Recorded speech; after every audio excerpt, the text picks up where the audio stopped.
Hi, this is Dexter Scott, and I'm standing here with Mr. Dwayne Ballin. And, you know, we as Americans, we need to understand the plight of parents as they go through the challenges of dealing with autism. And I wanted to just interview Mr. Ballin to have him to talk with you about the importance of understanding the support that needs to happen with the journey of autism. So, Dwayne, it's a pleasure to meet you. Nice to meet you, Yes, sir. Would you mind just speaking about your challenges as a parent of a child with autism, and how can we learn more about the opportunity for support?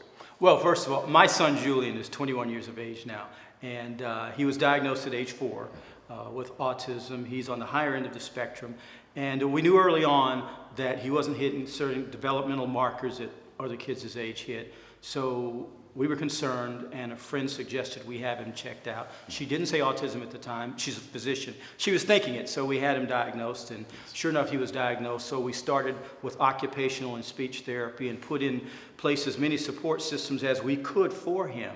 And what you have to understand going forward is that child is most times always going to be developmentally behind their peers. So you can't use their peers, their neurotypical peers, as it were, as benchmarks for him. So for us, it was a matter of adjusting and recalibrating what we thought Julian's life would be like, in particular for me as a father.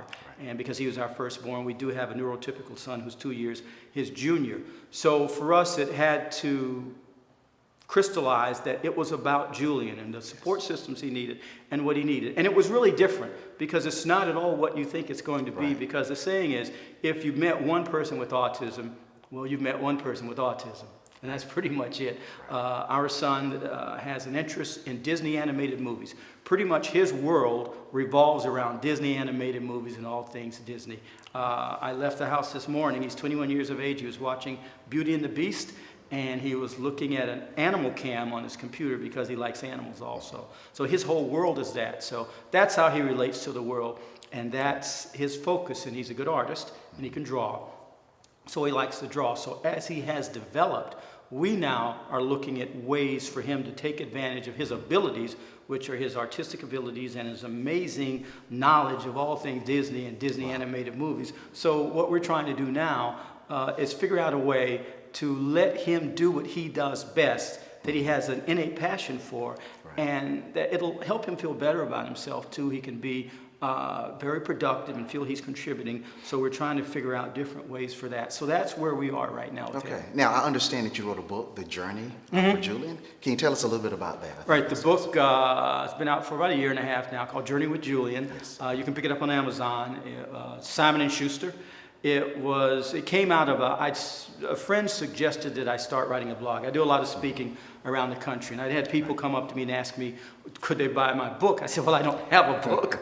But then so finally a friend of mine, Rowena Miller, who has a public relations firm, said to me one day, she said, you know, why don't you just start writing a blog at least? So I started writing a blog, and I met an editor with Simon & Schuster, and she read the blog, and then they said, well, we could turn this into a book. So that's how it all came about. And the book has been, you know, it seems to have some resonance with the community out there. I think there's some things in it that people who are in and out of the autism community can draw from. Awesome. Well, thank you so much, Dwayne. Yes. You know, and as he mentioned, hey, the autism journey does matter. This is Dexter Scott and Dwayne Ballin telling you to support the journey for autism. Thank you.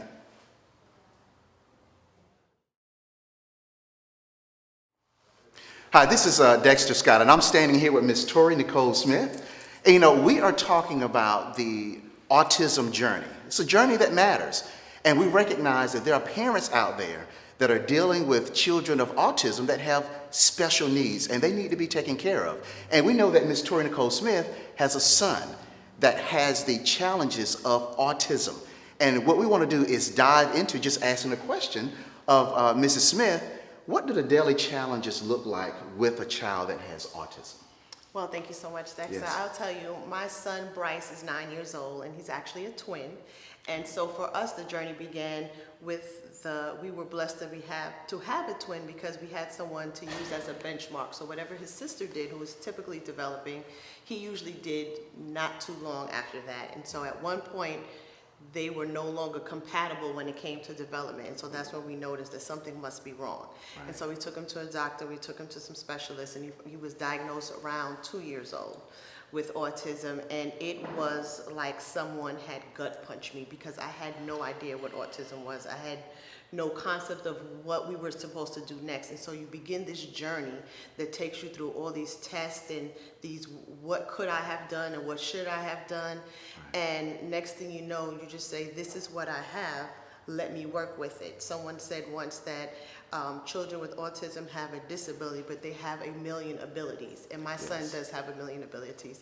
He's smart and he's funny and he loves, he's into backyardigans and he's obsessed with certain things on Disney as well. But he's just a little kid that's trying to experience the world, and as his parent, it's my job to help him experience the world. And so we take music therapy with him and occupational and speech therapy, anything to help him get over these obstacles of autism. He's nonverbal, so at 9, almost 10 years old, I've never heard him say mommy, but he knows how to show me love. And there's no doubt that he understands that I'm his mommy. So it's been quite the journey. And just daily, he's not a sleeper. Most children with autism aren't sleepers. So we haven't had 8 hours of straight sleep in almost 10 years. Wow. But he gets up early in the morning and he hits the floor and he's excited about life. Yes. And he is very hyper and playful, but it's typical day just like any other child, I'm sure with your children. You get up in the morning, you get dressed, you eat, and you prepare for the day, whether it's school and you go to work, and we do the same thing with him. Now, the challenges that we face is he has no concept of danger, so we always have to keep him with us. We always have to hold his hand and make sure, because he will run out in the street, he'll run to strangers. He has no concept of danger or strangers. So that would be something daily in our activities with him that's a little different. There's a lot of self-care things that we need, so he's still unable to dress himself or completely feed himself. So these are things that we're still having to do with him, but he's come so far. Right. He's come so far. And so I'm just excited to continue on this journey with him and see what else he's going to discover. Every day is a new discovery with him, and he's taught us patience. And he's taught us never to take anything for granted. Even the smallest things with him is a major victory for us. Yes. So that's our journey. Yeah, it's awesome. But what it does, it teaches us that we need to take those moments. Yes. Right? And they're precious moments. Absolutely. You know, and I was reading an article that basically talked about, it was a culmination of different parents dealing with children with special needs. And it talked about how there was one thing that stood out. And it said it's okay to be optimistic, right? But realism is a comfort. Yes. And I thought that was very interesting. So what we've come to understand is that we have dynamic parents, we have dynamic kids. Each of them are individual in their own way, right? And we really appreciate you sharing that with us. So the message here today is autism is a journey that matters. Thank you all so much. And thank you, Tori. So much. See you soon.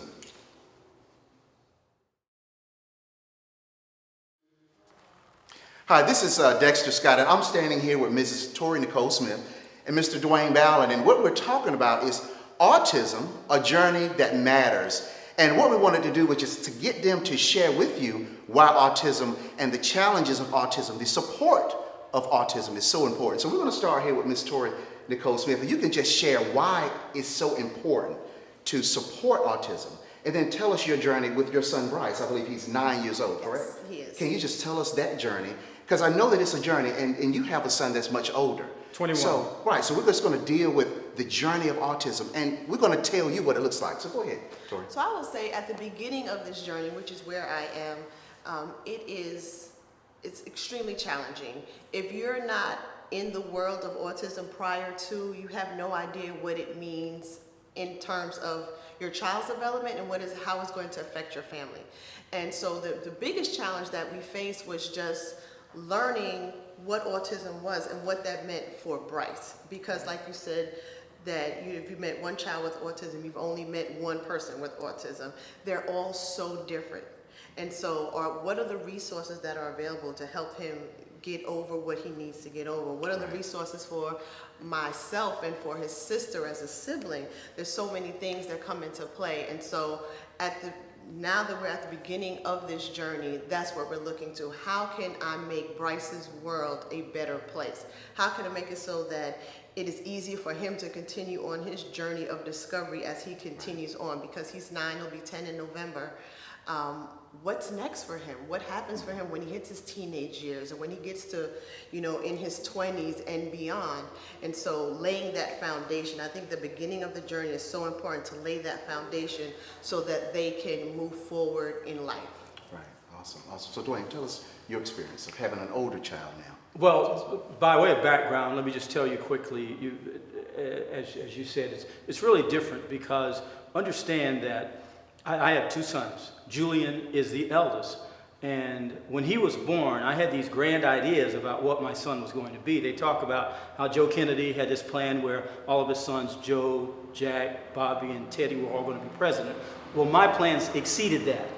I had a Rhodes Scholarship before he was 30, a Rhodes Scholarship. I had a Nobel Prize for him before he was 30. So I had all these grand plans for what my son was going to be. So when we got the diagnosis of autism, it completely altered the trajectory of our lives. It just knocked us for a loop. And it took me as a man a while to adjust to the fact that my son, my oldest son, had autism. And when I finally did, I became a very happy follower of his in his life. And I've learned so much about the world through him. Now, fast forward, he is now 21 years of age. And we see so much about children with autism because they're cute, they're attractive, it's very marketable. But we have 50,000 people a year in this country turn 18 with autism.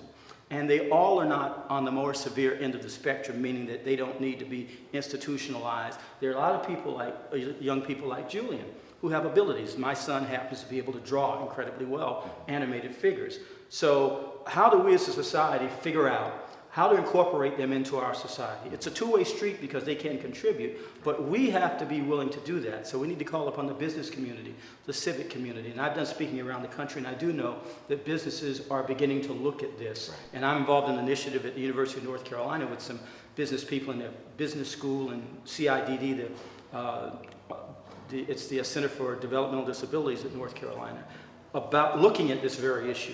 So this is something we have to look at because they're part of our society, they can contribute. And as I was telling one group I was speaking to in California not too long ago, look, I've been to Silicon Valley, and I know there are people in Silicon Valley on the spectrum, and they've figured out a way to function. So there's a way that we can bring them into our society, and it's the onus is upon us to do that. Right. Now, you guys bring up a good point. As you have siblings, they have siblings. Right. So how does that work when you have one child that has the challenges of autism, right, and another child that doesn't? What's the dynamic of that within the household? Well, for us, Bryce has a twin sister. So for him, he has a built-in cheerleader, built-in therapist. They connect so amazingly. And it's so funny because she's quick to say, well, Mommy, Bryce just said he wants this, or Bryce just said he wants that. They have that twin thing going. So for her and him, it's an amazing connection. For me and my husband, the challenge is making sure we don't neglect her, because Bryce requires so much of our time, and she's typically developing, making sure we don't just say, Taylor is okay, she can handle it. Also because she wants to help and she loves her brother, making sure that she still has her childhood because she wants to do everything. She wants to help him get dressed and help him eat and things like that. And I think that's amazing for her. But I also want her to be a 9-year-old little girl and have fun. Bryce is not her responsibility. And so those are 2 main things with her. Lastly, it has taught her to accept differences. She has never asked me about his autism. She's never asked me why her brother doesn't speak or why he's in a different class than her. And so when she sees other children, to her it's just like all kids are different. It doesn't affect her in any way as far as how she looks at other kids. And so I'm so grateful that she's getting that piece of it. So it's the balancing act. And I'm sure you see that also with the balancing act of how do I give Bryce what he needs and Taylor what she needs. For us, our dynamic is our neurotypical Jared is 2 years Julian's junior. So Julian is the only sibling he's ever known, the only big brother he's ever known. So it's been very interesting because it's been hard for Jared at times. I mean, it's been very difficult at times because Julian commanded so much attention. And frankly, there were times when Jared would get very upset. He's been very upset. He felt like, he once said to us, he thought Julian was trying to ruin our family. Now, he was 9 years old when he said this, So he didn't, but we have to help him understand where we are with that. And you have to make time for them, because that other child, the child with autism, does command a lot of attention. Now, like your daughter, our son Jared has developed an organic sense of empathy for people with disabilities and differences. He will not tolerate conversation that in any way reflects on people with disabilities. And he's become active. He's 19 now, and he just participated in a national panel he was on in a conference about siblings and autism. So he's really grown into it. And I think one of the more important things too for parents, and especially for me as a father, I had to be very careful because I was guilty of this. I was at times overly punitive of Jared because he's neurotypical, and in my mind is, you know better. So I think I was hard on him. I was probably harder on him at times than I should have been. But that's something you have to guard against, because you have that other child who has this disorder, who has autism, and who's this developmental disability. And you have to make so many concessions and sometimes walk around on eggshells and try to figure out, because it's not been easy. Julian has tempers. It's been hard. We've had great times, but this has been difficult. So you have to be mindful of the other child. For Jared, it hasn't been easy, but I'm proud of him the way he's developed. And it continues. It's a journey that continues because we grow as a family. And like you said, we make Jared understand Julian's not his responsibility. He's your brother, and you care about your brother. We will take care of Julian and make sure he's all right. Your mother and father will. But he is your brother. And you have to understand that's the only brother you have. And for him, anecdotally, he began to understand early on, because Julian's life is centered around Disney animated movies. He absolutely loves them. His favorite all time is The Lion King. And I think they were probably about 7 and 9 respectively. And Jared really wanted his big brother to come outside and throw the football with him. Stuff Julian was not interested in doing, not even remotely interested in doing. So I was in the other room and I overheard Jared. He said, "Okay, Julian, let's pretend that I'm King Mufasa and you're Simba, and we're going to go on Pride Rock, and we're just going to throw a big stone around." And he actually got Julian outside to throw the football. Now, he only did it about 3 times, and Julian realized he'd been had. So he stopped. But the fact is, Jared has learned to acclimate himself to Julian's world, because you have to really work to access their universe. And he's done that. And I give him a lot of credit. But it is not easy being the sibling of someone with autism. Just listening to you guys' story, it just allows us that have children that we need to show more love. Right? And I think you all just exemplify what it means to love each child according to their own needs. So as we have heard our stories, we do understand that autism is a journey that truly matters. Thank you all so much for giving us your story, and look forward to you supporting the Autism Society of North Carolina. Thank you. The autism journey matters. We're coming together as a community, business owners, entrepreneurs, church, community workers, in order to call attention to a very serious need of support for the families of those who are raising, loving, and caring for children with special needs. I want to invite you to come this year, not just to mix and mingle with other business owners, with other entrepreneurs, but to be a part of a community event. I want to invite you to come out and fellowship through golf. I want to invite you to give, because we need to figure out the next steps that allow very, very uniquely gifted individuals to contribute to society in a helpful way. A unique opportunity to allow families to know that not only do their churches, but their business owners, everyone in their community wants to be involved and support them, and to express their love and commitment to making sure that they and their families can live a better life each and every day. So we're calling on you. We're calling on you to give of your time, give financially, that we may make each and every day better for these family members, for our loved ones, for our church members, for our businesses. And so we invite you to come and help. Thank you.